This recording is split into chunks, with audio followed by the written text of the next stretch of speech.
Hi, everybody. I'll give you a moment to connect to sound. Hello and welcome to the Brooklyn Rail's 1230th New Social Environment. I'm Chloe Stagaman, Director of Programs here at the Rail, and I have the extreme pleasure and privilege of being your MC today for a conversation featuring Dean Daderko and Jo-ey Tang. We'll conclude today with a reading by K. Curtis Lyle. And now it's my pleasure to introduce today's guest and host. Dean Daderko is the Ferring Foundation Chief Curator at the Contemporary Art Museum in St. Louis.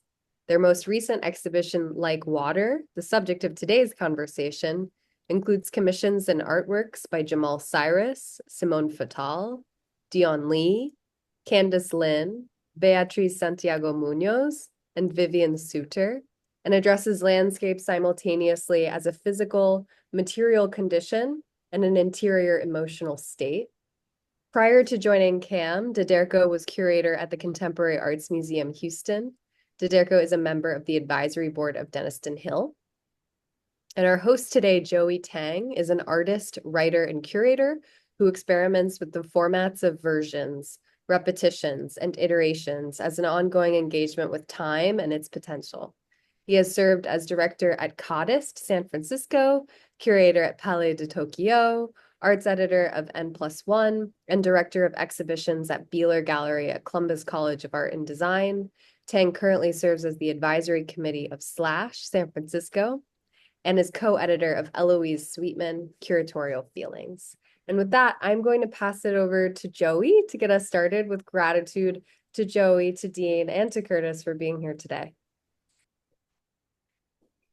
Thank you so much, Chloe, for the wonderful introduction. Thank you, Mackley and the Rail team for the opportunity today to spend time with Dean K. Curtis Lyle to discuss and expand on the exhibition Like Water at Camp St. Louis. Thanks everyone for joining the call. Many familiar faces and names here.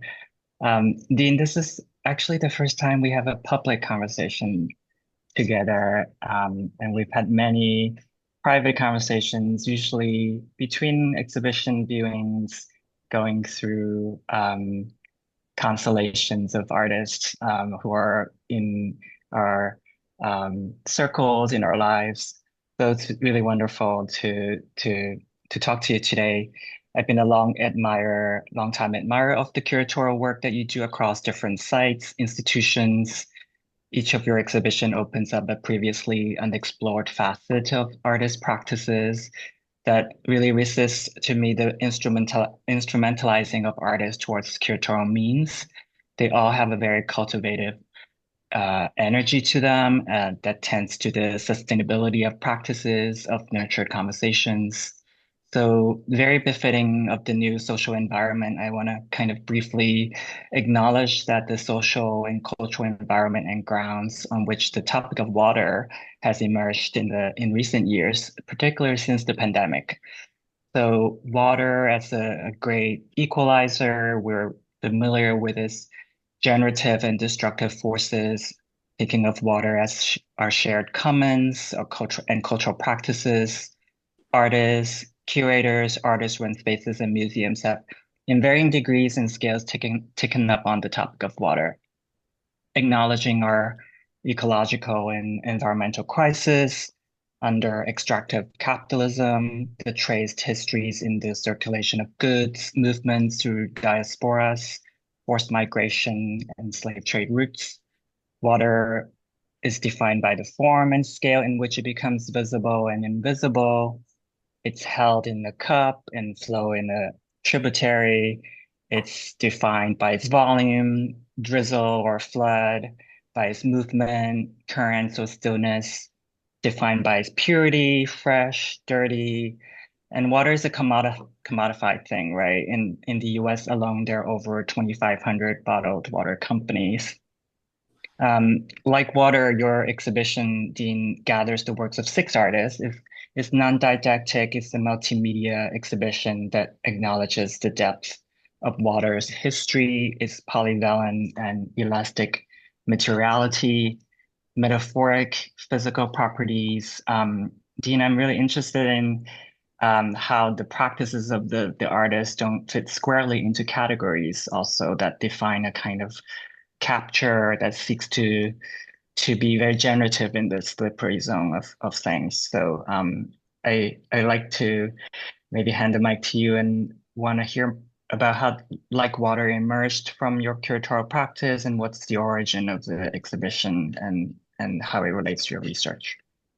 Excellent. Thank you so much. And thank you for kind of setting the stage so beautifully for our conversation. I'm really thrilled to have the opportunity to talk with you, Jo-ey, and also very thankful to our colleagues at the Brooklyn Rail who made this possible, as well as my colleagues at CAM who have helped to organize this event. I would also be amiss if I didn't kind of start off by thanking all of the artists with whom we're working on this exhibition. Uh, Jamal Cyrus, Simone Fattal, Dionne Lee, Candice Lin, Beatriz Santiago Muñoz, and Vivian Suter, and as well as the support staff in their studios and the galleries that each of them worked with. Um, this exhibition is part of a larger series of exhibitions that I've envisioned, one of which, called Ecstatic Land, has already been realized at Ballroom Marfa with my co-curator and co-conspirator in the project, Daisy Nam. Each of these exhibitions think about landscape, both as you said, as a kind of material and physical condition, and as an interior emotional state, right? So that difference between what we look at when we look around ourselves and what we find when we look into ourselves. They're all grouped under the larger rubric of a series that I've been calling The Weather Inside. And this exhibition in particular, Like Water, um, thinks about water, but uses water not only as a kind of metaphor to introduce narrative, but also as a kind of material reality. So thinking about um, local ecologies, broader ecologies, and motion and travel. I think each of the artists in the exhibition do this in very different ways. But as you kind of pointed out, there are some um, topics like colonial relationships, say, between the U.S. or other areas, and in Beatriz Santiago Muñoz's work, she is thinking about these relationships between the mainland US and Puerto Rico. It also comes up in work by Candice Lin, which is what we're looking at here, that thinks about the movement of Chinese immigrants to supplement or replace enslaved workers or freed workers in the Caribbean and the southern United States, often who were involved with the manufacture and growing of sugarcane. Um, there are also kind of more poetic and abstract responses to that work. I think about Dionne Lee's photographs, many of which are developed in dark rooms and are leaning into imagery of the spiral that repeats across photographs and in videos. And also in paintings by Vivian Suter. We've got 85 of them that create a really kind of in-depth installation that people have been very excited to kind of move in and around in our galleries. I wonder if there are kind of specific things that you might like to get into, or did I answer your question? Yeah, I think you did. I was thinking about also the series of four traveling exhibition that was planned by Willoughby Sharp in in the late 60s and early 70s that was meant to devote to the elements of air, earth, fire, and water, but all with male artists. So it was a very masculinist takeover of the elements.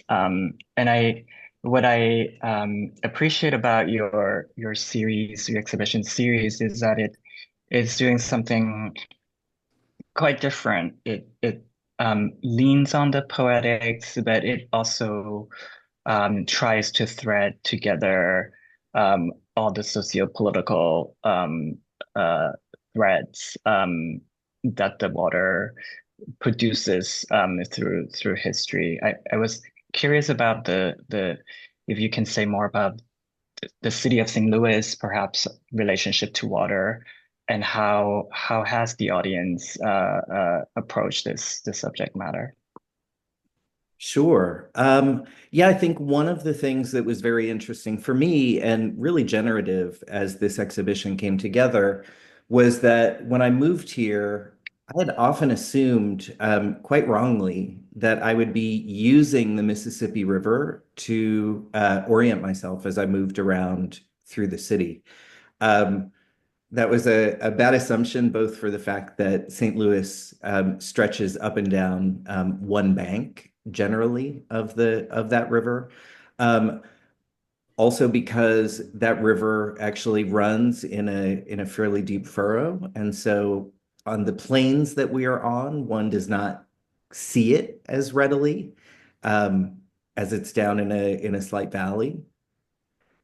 But it's also because the banks of the river are very heavily industrialized, at least on the St. Louis side. And so much of it, save for a few areas like down near the arch, is privatized and so inaccessible to people who might not be moving on the water itself. Um,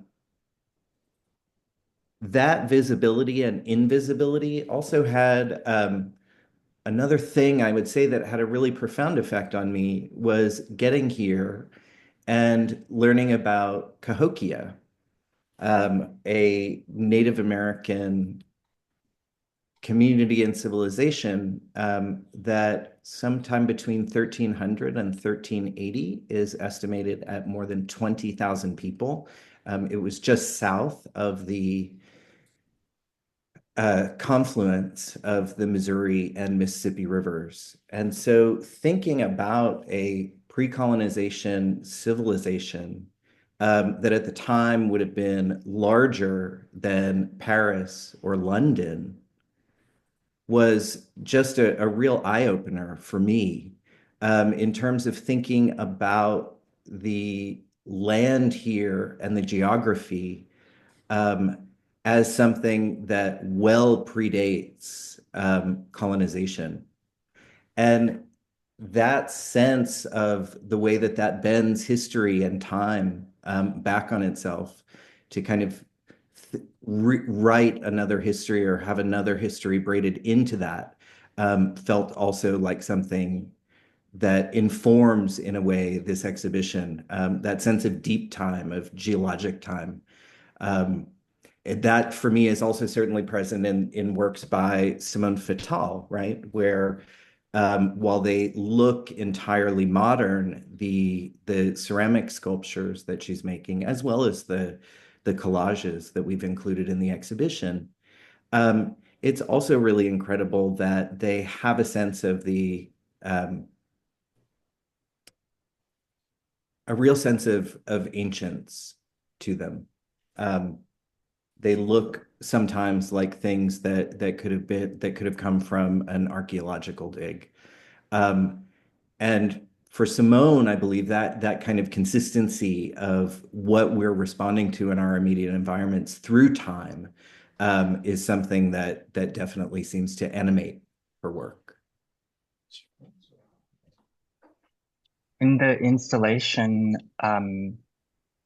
it feels that you had architecturally and spatially thought about the flow um, of one artist to the next, and this idea of the kind of interlacing, intertwining. Um, it feels like there's a kind of velocity, slowness and speed that you're uh, articulating and helping the audience negotiate. Um, there's a kind of insistence on things being read together, read in relation to each other. I'm thinking back on this text that I had previously talked about in the previous in a former New Social Environment called. It's this text by Judith Butler, um, which was published during the pandemic, called "What World Is This? A Pandemic Phenomenology," which talks about the notion of intertwinement and interdependency as a way to think about what ethics might look like. And I bring this up because Butler also draws from Merleau-Ponty's phenomenology of the body towards a kind of common exposure. And I see your exhibition as a kind of intertwinement of the water with these interlacing, crisscrossing sight lines where at times you're peering into these visual gaps. I'm thinking about the space between Dionne Lee's wall works that really hold the space. At the same time, we're also confronted with this density of works by Vivian Suter. Um, so these kind of flipping between scales um, feels very intentional. This kind of slippery gliding and movement in the space. I'm curious if you could speak more about that, and also perhaps thinking about Dionne Lee's video works that are on three, I believe, floor monitors. So there's a kind of intimate scales there, but it's also publicly projected onto the exterior of the building. Thinking about how private investigation could also act as a kind of public proclamation. Mhm. Mhm. Yeah, thank you for that, Joey. It's really nice. I appreciate you kind of bringing up the installation. Certainly, the kind of choreography of movement of people and stories through an exhibition is something that's a kind of particular favorite thing of mine to think about as exhibitions are coming together.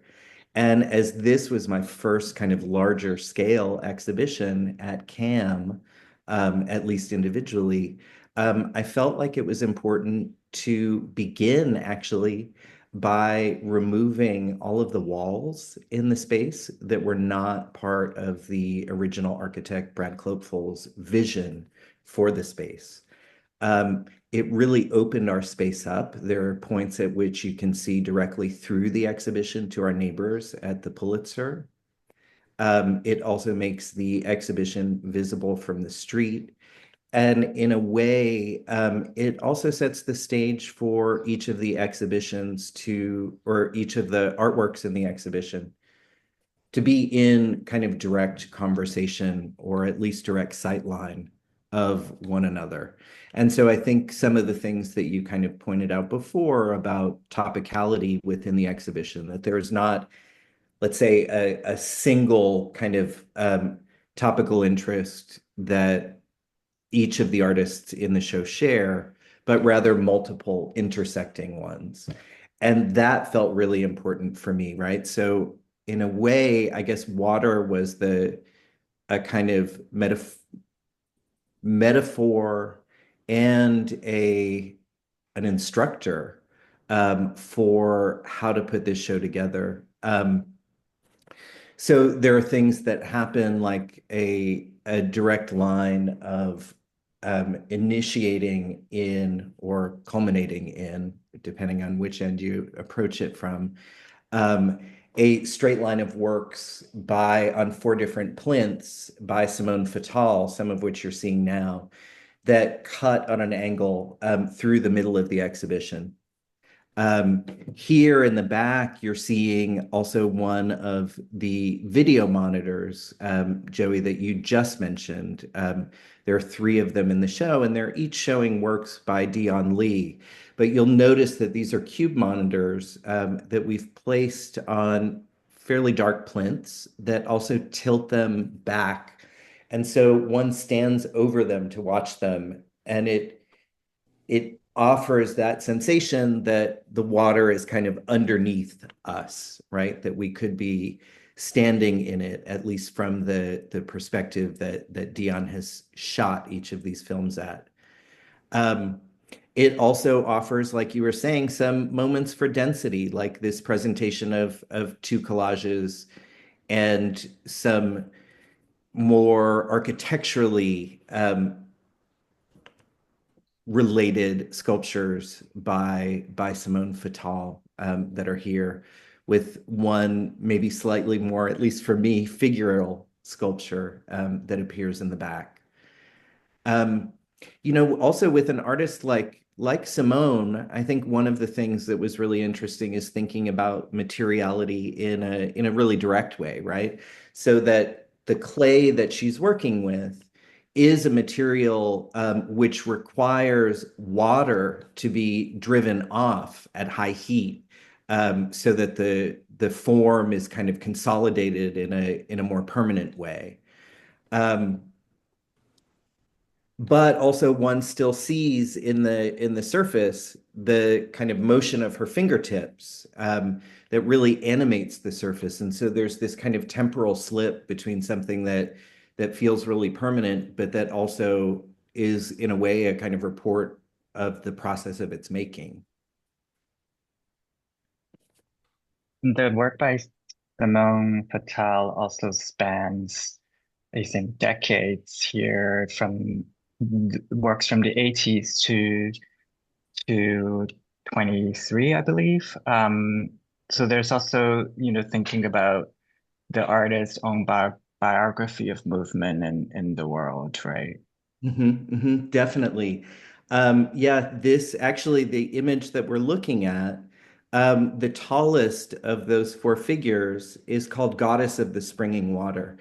And she is an homage that Simone made as to a sculpture that is, one hopes still, in the Aleppo Museum in Syria, that was an 18th century BCE Amorite spring goddess. And so that goddess was a sculpture of a woman fairly large, that had a hole drilled up through it and was holding an urn. And she would have been placed over a spring, and her urn would have constantly overflowed with water. Um, and when Simone left Syria, which is where she was born, for Lebanon, and then eventually had to leave Lebanon in the run-up to that country's civil war, when she and her partner Etel Adnan left for the west coast of California, she made that sculpture because she realized that she might never see it again. And I was actually kind of quite fortunate. I mean, I might tell this little story. I ended up finding that because during one of the conversations that I had with Simone, we were talking not only about kind of the work itself, but about the kind of background for the work. And I brought up the kind of idea of fonts of inspiration. And as we were talking about inspiration, Simone remembered having made this sculpture. And she said, I think it's owned by someone named Kathleen Frumpkin, who I eventually tracked down via Zillow, and cold wrote a letter to, and said, "Hi, if you happen to be the Kathleen Frumpkin who bought this work by Simone Fattal in the late 1980s, I'd love to hear from you." And I very fortunately, some weeks later, got a call from her, and she and her partner were generous enough to loan these works to us for their exhibition, and they're really the kind of earliest extant works by Simone, which was a real treat. So beautiful and wonderful all at once.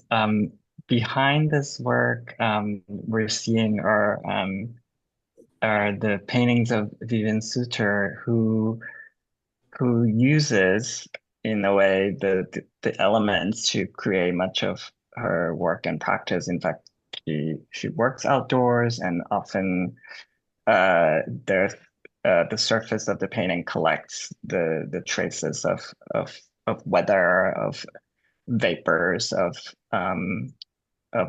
grit and stone and things like that. So I'm curious about if you can uh, uh, speak on the installation itself and also the practice, the wider practice in general. Sure. Yeah, one of the things that was really incredible in the selection of works by Vivian that we're able to show is that, as you mentioned, she is painting in a high altitude jungle.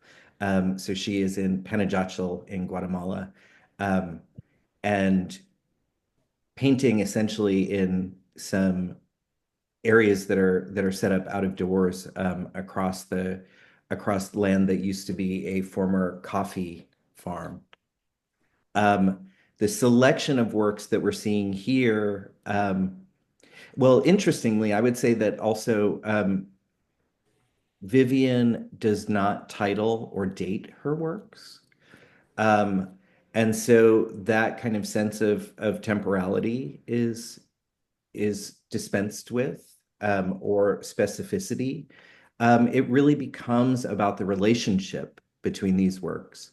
And so, in as much as some of them, as you're mentioning, kind of contain traces of mud or leaves or the paw prints from her dogs, um, things like that on their surfaces, there's even the one that we're looking at kind of in the middle, with the green and that kind of teal on its right side, actually has evidence at the bottom, because it was dug out of a mudslide that the studio was subject to. Um, but each of them are hung on individual slats of wood that are suspended from the ceiling. You can see here that we've also incorporated another one of the small black monitors, one of Dionne Lee's videos. Um, and on the right side, you see this kind of interaction with a projection piece called Otros Usos by Beatriz Santiago Muñoz. So that sense of kind of immersion that the work offers, the area, I will also say that the works are kind of hanging from. You can actually approach them from both sides and walk around it. And that was an area where a wall had previously separated our galleries from a larger performance and event space that we use at the museum. And so that sense of kind of circulation around and through the work is something that interests me a great deal as well. And then, of course, I think in Vivian's work, it's important to kind of consider also things that are more elemental, right? The kind of presence of liquid acrylic paints, but also the kind of fluid way that she moves in between abstraction and representation in the work. The fluidity of gesture that happens in the work. I think that sense of not being just one thing is something that helps the works to kind of cohere with one another.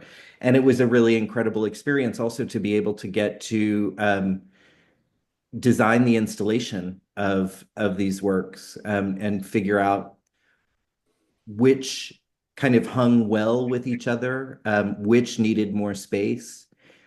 Here underneath, you're seeing just two of the prints on the right side.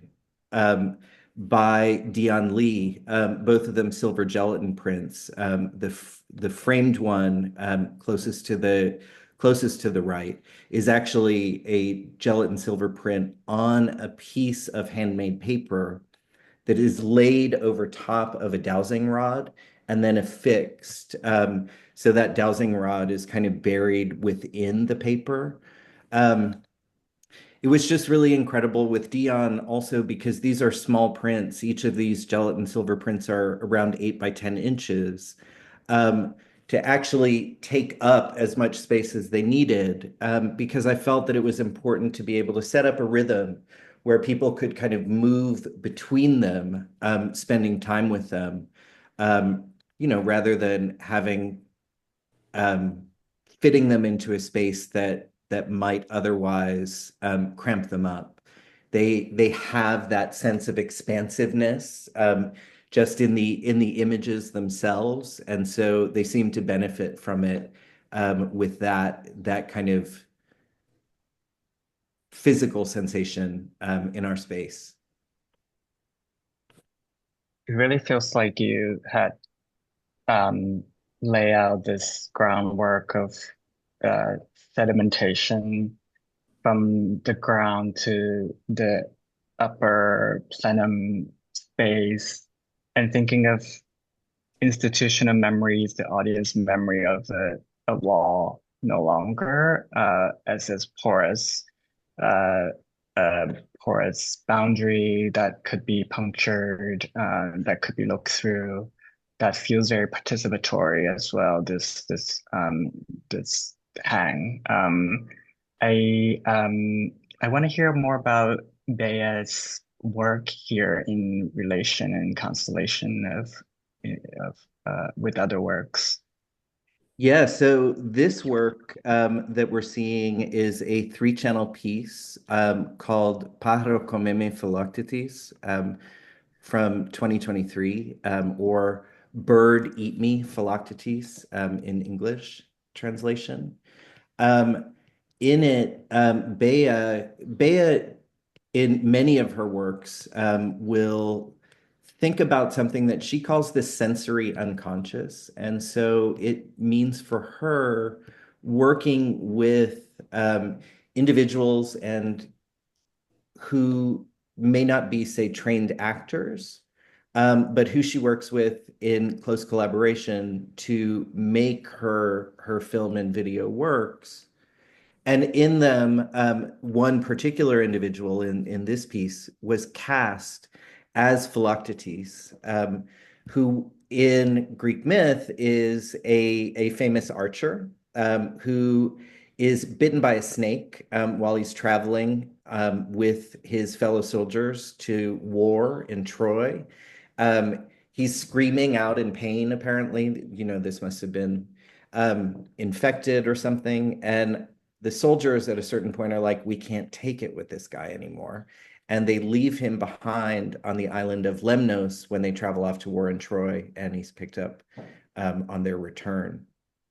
That sense of abandonment is something that Bea identified in the relationship between Puerto Rico and the mainland United States. The mainland United States, or the Puerto Rico does not have voting representation, for instance, in Congress, and has a kind of troubled relationship with the mainland United States, just even in terms of problems around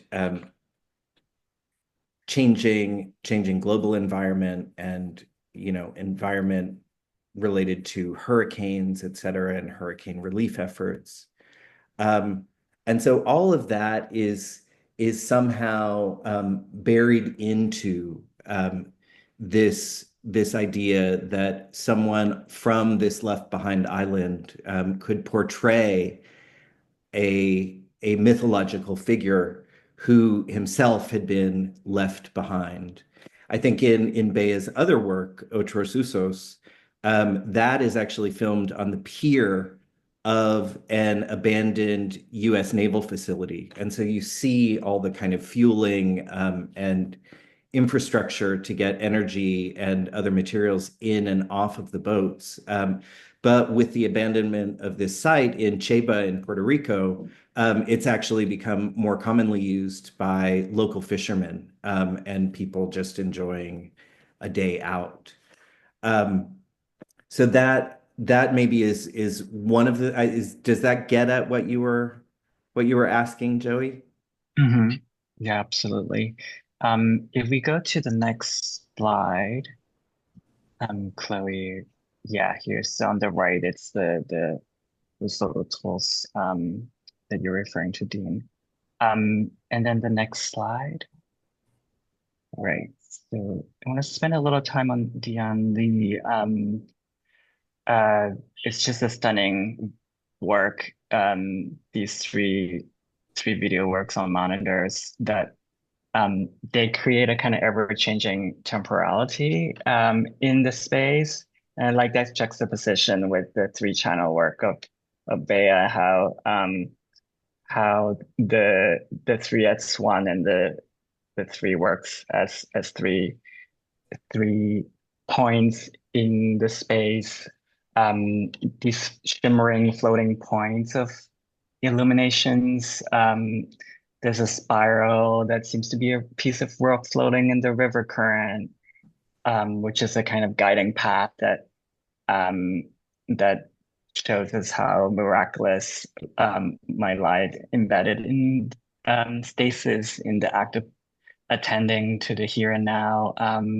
They kind of scintillate and gather light and reflections in the riverine currents. And they kind of pull and uh, a kind of energy field into visible, giving that a visible shape. It's just really beautiful to think of clarity of water, what it obscures as much as what it allows us to see, and the depth of the river. Mhm. Beautiful. Yeah, I mean, it's incredible. I think for me, that sense of elementality that's in Dionne's work, that sense of the kind of currents that are both visible but also underground currents is something that I think a lot about when I look at these works.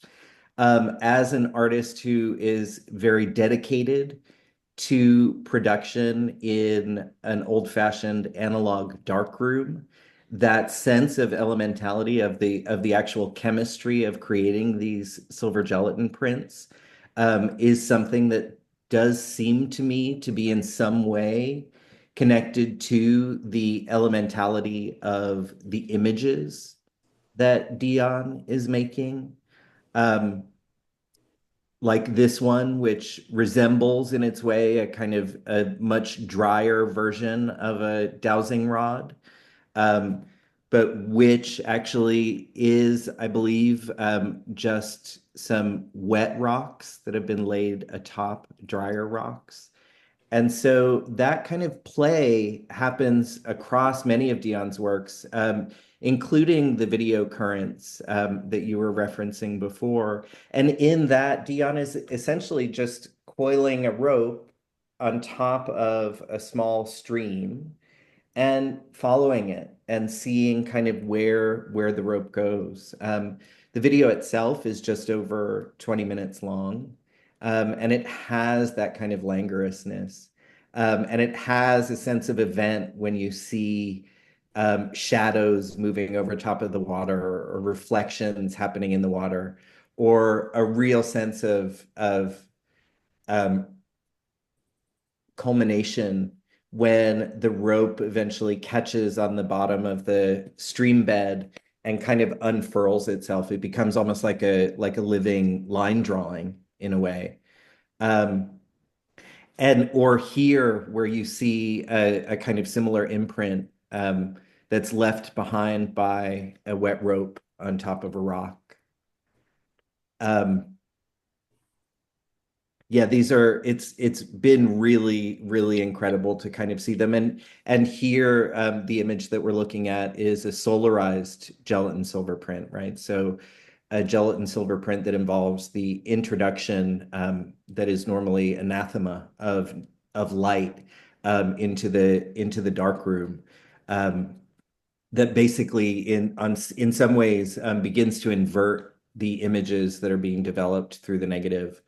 And so they have a kind of odd colorization that seems like it vibrates a little bit more. It seems like it both wants to be kind of object and its inverse. Beautiful. Um, you mentioned that Like Water, it's one of your first large scale exhibitions for the museum.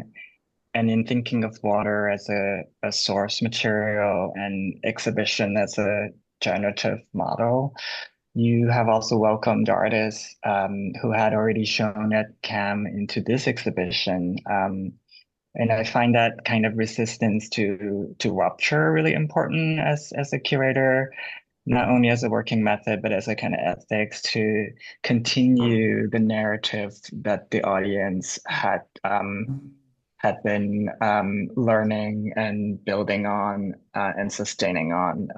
And I particularly am thinking about, I think Candice Lin. Exactly. It's Yeah.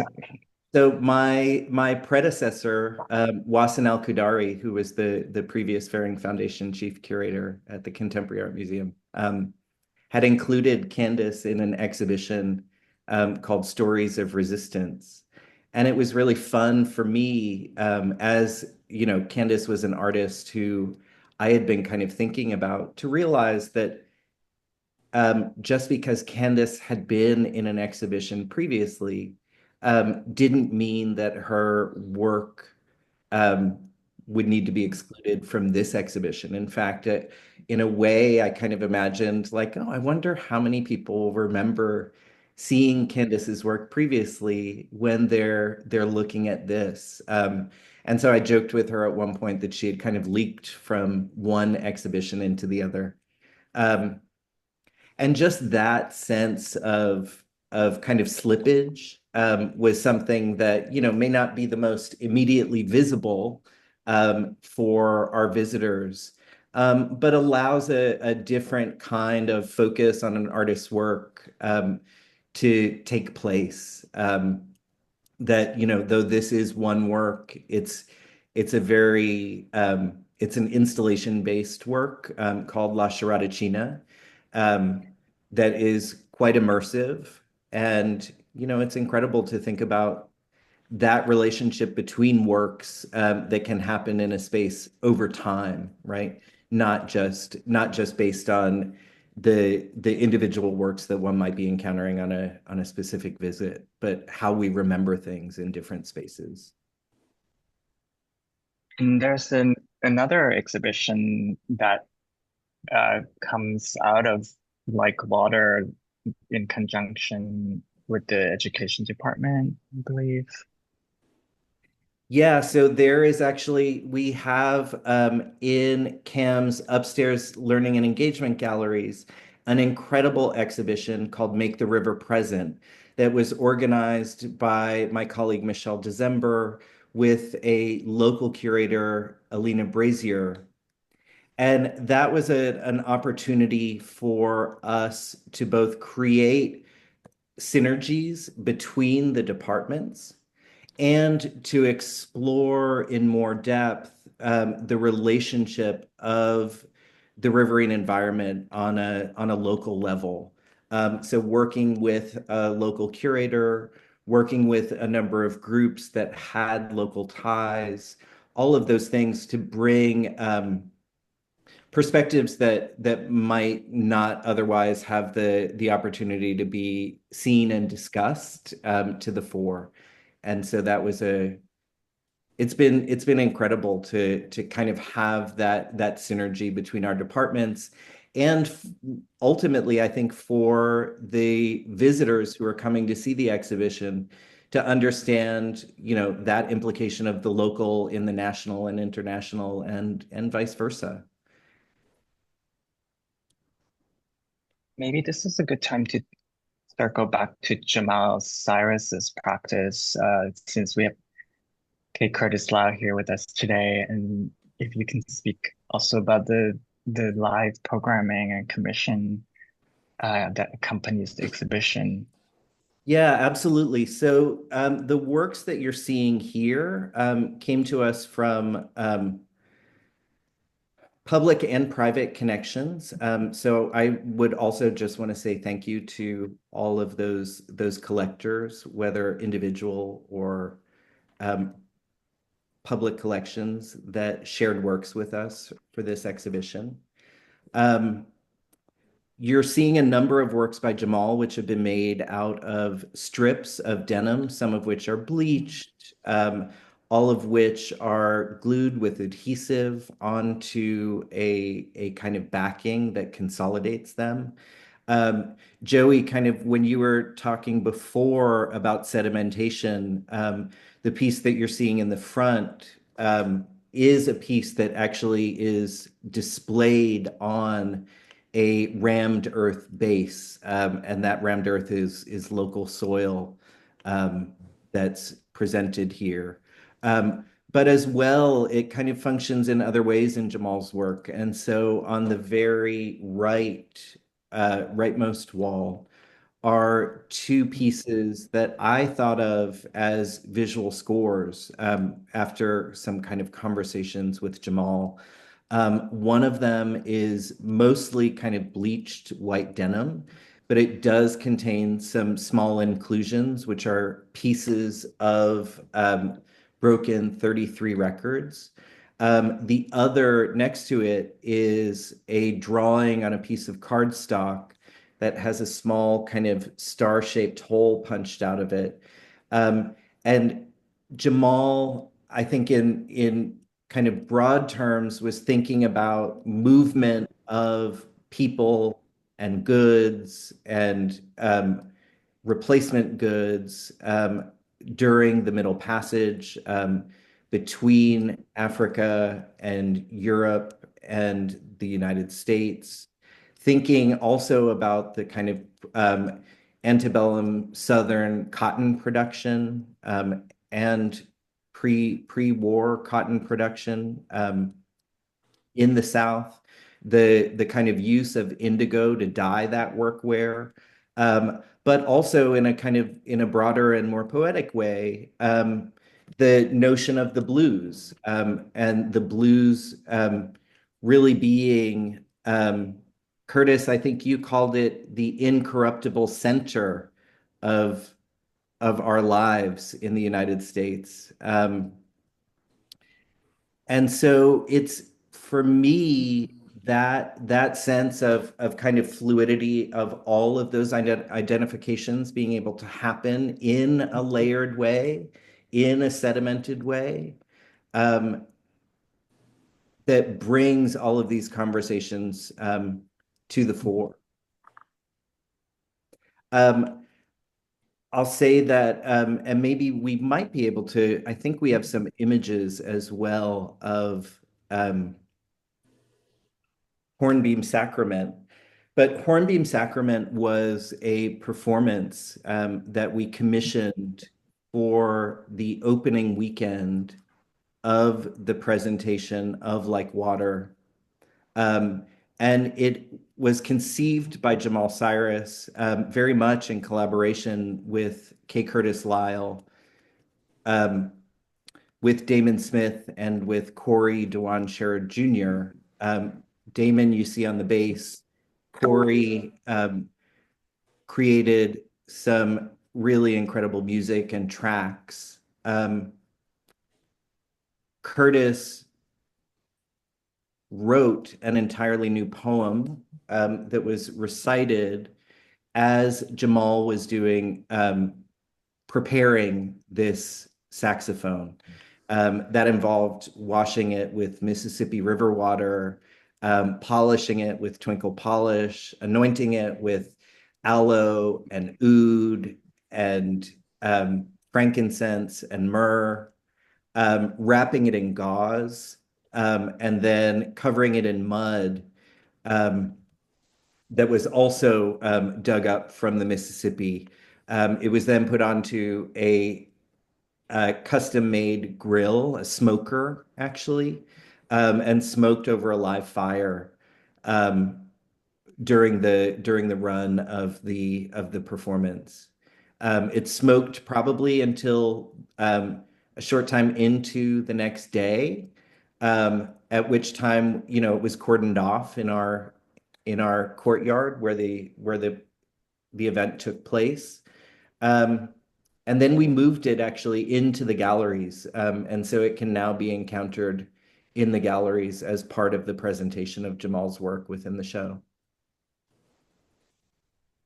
Jamal mentioned in the past a phrase coined by William Ferris' book Blues from the Delta, this idea of the alluvial soil, the material sediment that spills over and deposits onto the banks of flooded rivers containing clay, gravel, alluvium. Um, it's a kind of metaphor, right, that connects agriculture and social culture. And in that sense, sound has that capacity to spill over um, and irrigate and flow through these let's say using all the watery metaphor, the river of time here. Um, it's just such a beautiful offering to have this as an opening commission. I want to come. I keep thinking about the word "like" in the title, "like water," and how colloquial it is, and how much one can relate to it, and this association of resonance, offering, mirroring. It's not the thing, but it's like it, right? So um, I le- I also think that's what art is in a way. So this is really beautiful exhibition. I'm wondering if are we getting close to the Q&A? If there are any questions already, or if there are anything last minute thoughts we have. Hi, Chloe. We have a few questions, but if you have a last question, feel free to ask it, and then I'll turn it over to the Q&A.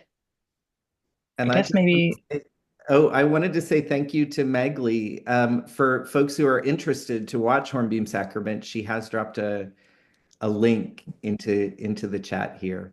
Jo-ey, it's also, I appreciate you kind of asking about the title. I think the title for me is holding on to a certain sense of elusiveness, right? That is, for me, learned from water, that it's both visible and in a lot of ways invisible. It kind of flows into the cracks, it moves under our feet, where we can't see it.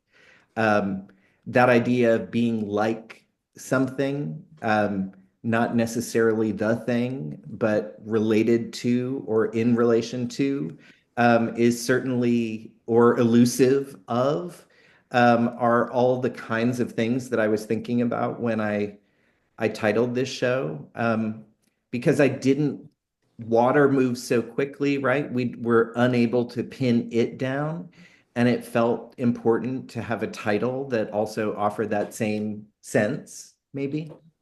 Mhm. How do you see the exhibition series, the cycle of the elements continue? How how might the different exhibitions, let's say, learn from one another, and what form would they take in the future? Yeah, so under the guise of the weather inside, there are, as I see it, four exhibitions. There's one that has already, or now two that are already underway. Ecstatic Land, which thought about the desert, which I did with Daisy Nam at Ballroom Marfa, Texas. Um, there is, of course, Like Water, which thinks about water. There is another exhibition that thinks more specifically about gardens. And those are really the three that I had kind of come up with when I initially thought of the series. But I realized at a certain point that I also wanted to add a fourth, that I was interested to add one that I've loosely already been calling cultivation, that thinks about the previous three exhibitions, whether those are artists or works that I would like to see in them, or also subjects that I didn't get to explore previously in any of the previous exhibitions. That sort of kind of functions as a culmination to the individual ecologies that each of these shows bring forward. I love that sense of ongoingness, this the cycle that continues also to bring the past into the present, into the future. It feels really important also to think about the audience as the conspirator and company to the narratives that are going to unfold. So this bodes really well for the future of camps in Lewis. I can't wait to come and experience the other exhibitions in the cycle. Thank you. Oh, thank you both so much for this conversation. It's been such a pleasure to learn more about this exhibition through your dialogue together. Thank you, Dean, and thank you, Jo-ey. We have a few questions from the audience, and if you have a question, please feel free to post it at the link in the chat, and I will turn to you next. Dean, someone in the audience is wondering if you were reading anything while curating this exhibition that they should also read. I mean, I was reading quite a bit.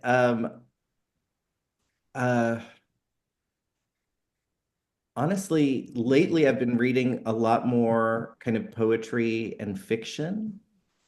And so,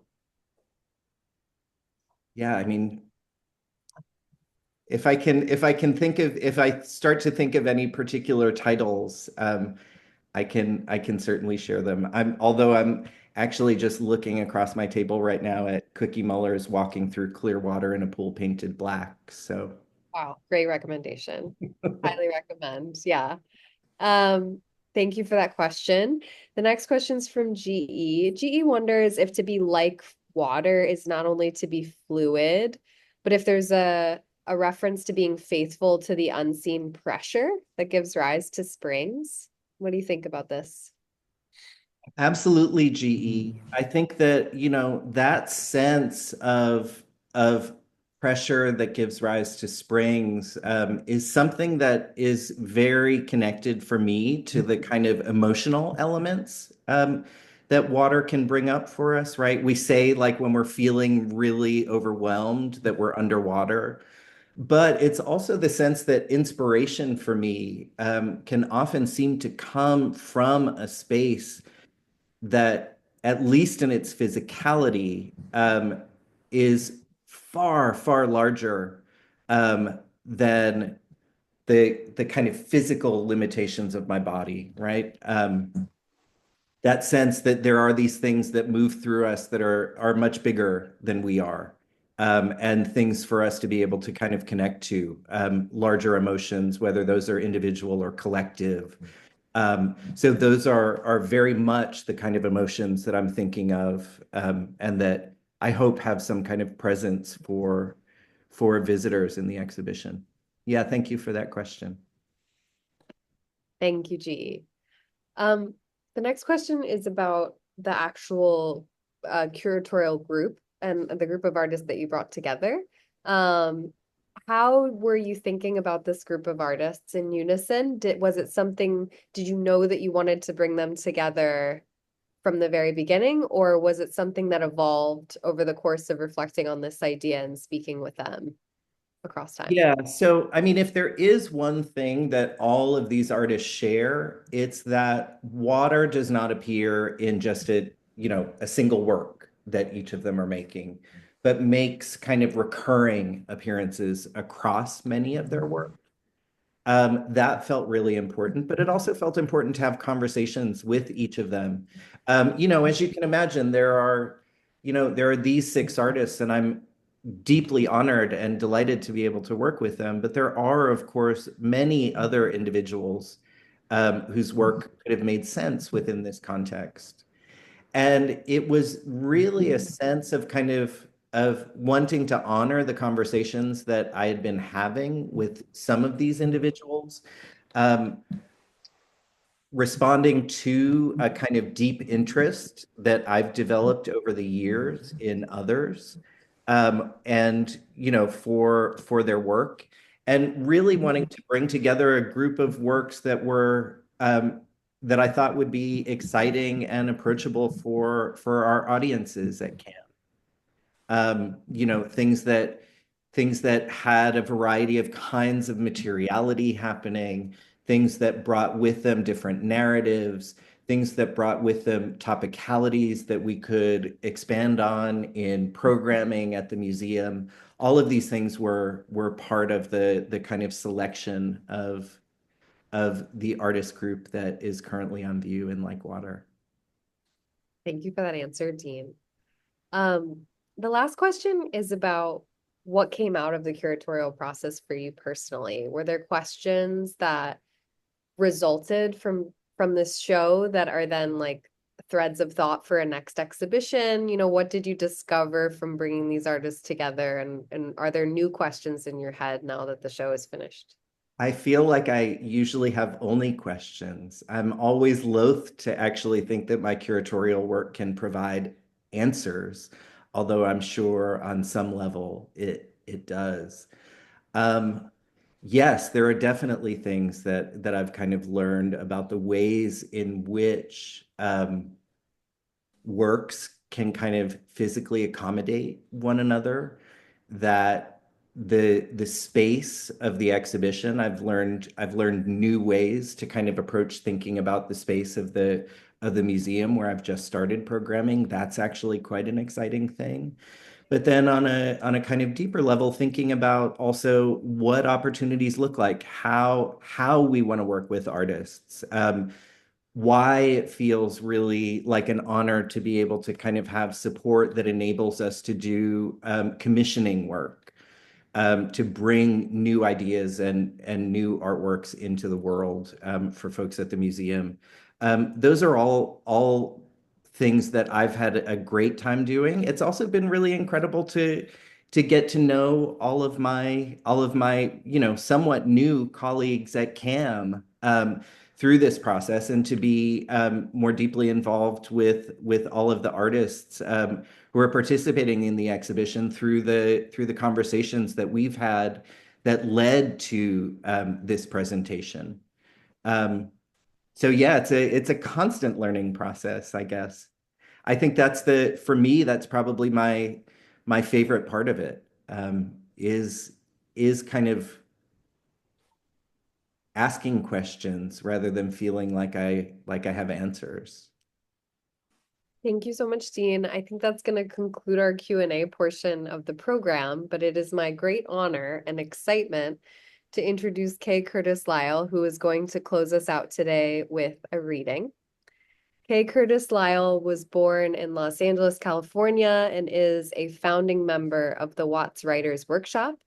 He collaborated with world-renowned saxophonist Julius Hemphill, and his poem Drunk on God features on the album Julius Hemphill Big Band. Lyle's published titles include Electric Church, The Epileptic Camel Driver Speaks to a Refugee Death, and Nailed Seraphim. Lyle is based in St. Louis, Missouri, and Merida in Oaxaca, Mexico. And with that, I'm going to pass it over to Kay Curtis Lyle. Thank you very much, Chloe. The piece I'm going to read is entitled Hornbeam Sacrament. That was written specifically for Jamal Cyrus's conceptual work, presented on March the 8th of 2025 at CAM, Contemporary Art Museum here in St. Louis. Before I get into it, I would like to say two things. One, there's a little record running in the background on purpose of a singer whose name is Blind Willie Johnson. His recording called Dark Was the Night, Cold Was the Ground exists in interstellar space today because it's part of the Golden Record that was launched by NASA in 1977 as a compilation of energy and descriptions of what they called life and culture on Earth, human life and culture on Earth. Unfortunately, they excluded mineral, vegetable, and other forms, but that's all right. I won't hold that against them. So I would like to dedicate this to Jamal, who's become a good friend of mine, and my great friend Julius Hemphill. This is called Hornbeam Sacrament, or the Incorruptible Real.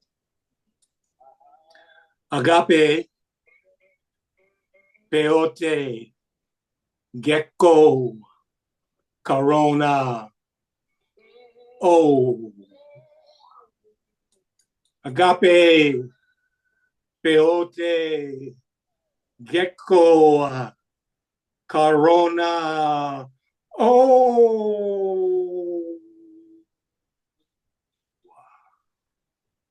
West of the back of town, east of the front, joy as amber.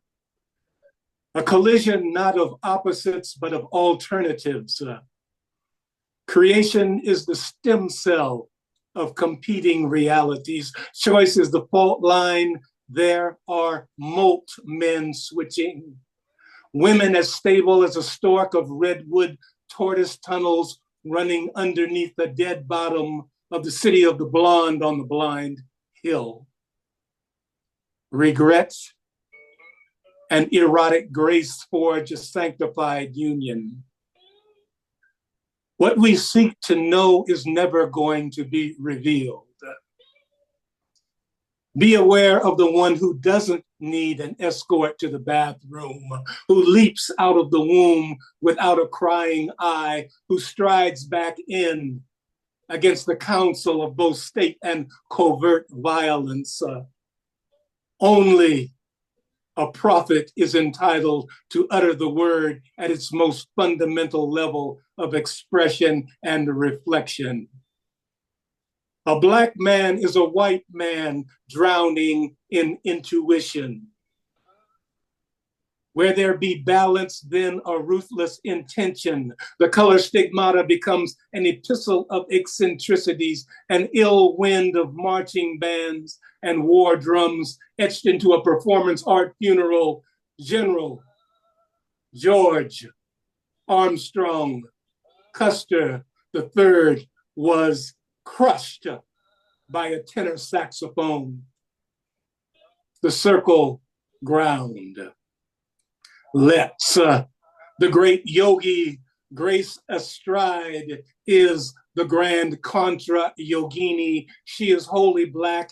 He is billion bathed in the earth as a perfect place to be so mutual to him. And showing forth whole from her is sane.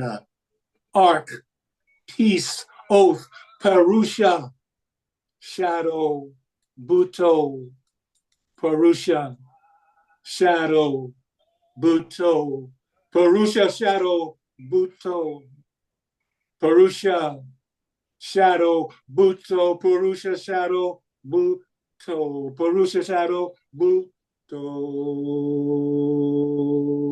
Purusha, shadow, Buto, Purusha, shadow, Buto, Purusha, shadow, Buto, Purusha, shadow, Buto, Purusha, shadow, Buto, Purusha, shadow, Buto, Purusha, shadow, Buto, Purusha, shadow, Buto.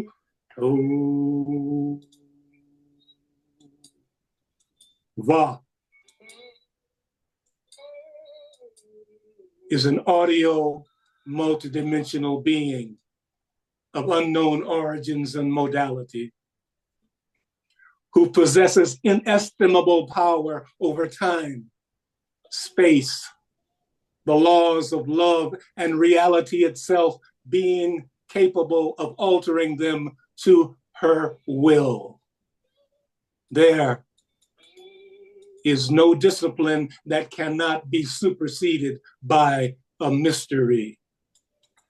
Tongue covers heart, the Trung Quan leaf. Heart changes beat, the Trung Quan leaf. Heat fastens well, the Trung Quan leaf. Well churns will, the Trung Quan leaf. Will goes home, the Trung Quan leaf. Home settles water, the Trung Quan leaf. Water weeps, fire, the Trung Quan leaf.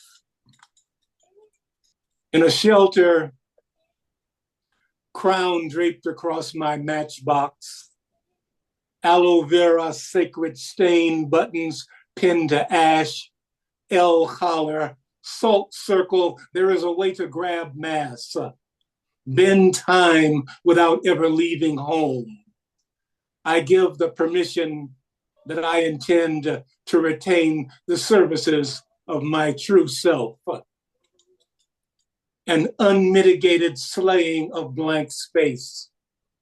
Sherry, terpsichore, and ash filter among the ruins of Philadelphia, July the 4th, 1776, is a drawbridge day for the pure and pumping Black heart. Sun Ra tells me about his vision of slave ships carrying oil, deep, bronzed and sunburnt babies arriving at the docks in Jamestown on September the 5th, 1619, all being greeted by Walt Whitman, who loads them in an uncovered wagon and drives them cross country to a Louisiana slave auction where they are purchased and then repurposed by their own parents, who have turned white as turbine-driven industrial snow. Each day, they are relentlessly lifted to down from their peloton of distress, starvation, and such accompanying deprivations. Taken to a small hotel room in the 7th basement of Jonah Night, and interviewed by Zadie Smith on the subject of democracy and optimism as a mighty form of resistance, baby bottles filled with Sprite and overflowing bassinets of Kentucky Fried Chicken. O foul, freedom offering carbohydrate descent and then sent into the fields to propagate and proliferate the universal Big Thomas, Big Thomas, Big Thomas, bigger Thomas, can you hear me? Doctrine of the bad, bad, bad nigger. Irredeemable shoehorns stuffed up their assholes and accelerated the flow of fertilizing good news. Whatever the non-scripture always bends a little to the right. Nobody sees the 12 pickaninnies who never return that evening and go on up ahead like Arthur Rimbaud, escaping apocalyptically diseased, surefire Europe through delirium, poetry, and finally ensconcing himself in the echo dawn world. We are durably wailing our way, parsect, fractiled, quanted, not to Africa or Southern India or Australia or any of the Lemurian outposts of our grandmothers, but to Antares, Arcturus, Canopus, Regulus, Sirius, Vega, home. Bata, Peyote, Plume, Agape, Gecko.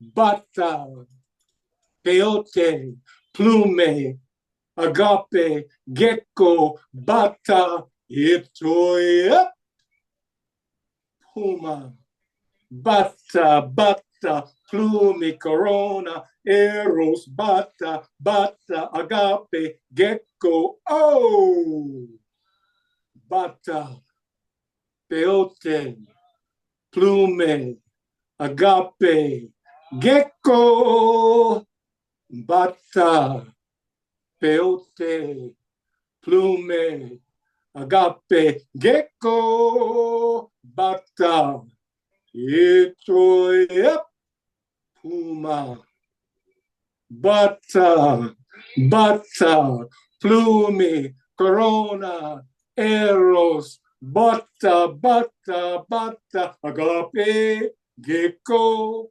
oh.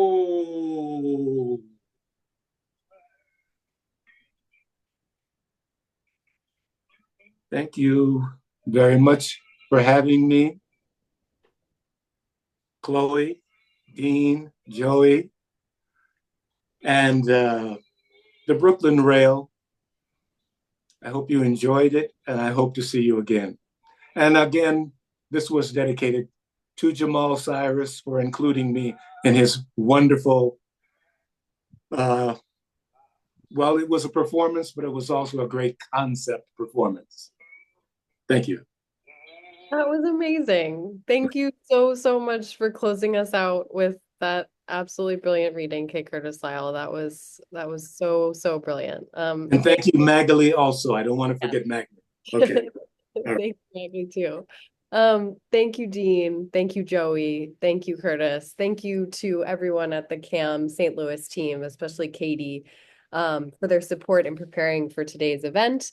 I'd also like to thank the Terra Foundation for American Art for sponsoring our new social environment program and making conversations like this one possible, and for their support of our growing archive, which you can view on the Rail's YouTube channel.